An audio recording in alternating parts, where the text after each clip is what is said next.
In this video, I'll show you how to view AAA auto policy details.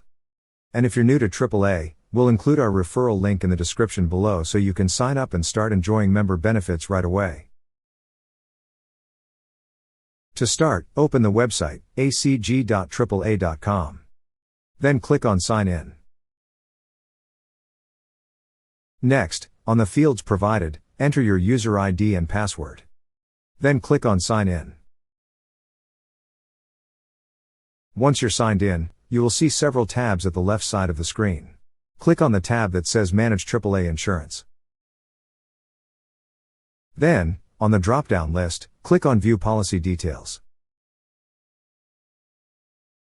Under Policy Details, click on the auto policy you wish to view.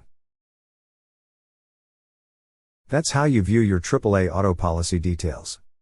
Thank you so much guys for watching, and if you have not yet subscribed to our YouTube channel, please subscribe to our YouTube channel as we create tech videos related to financial apps almost every day. Also check out our recommended resources in the description below for various sign-up bonuses.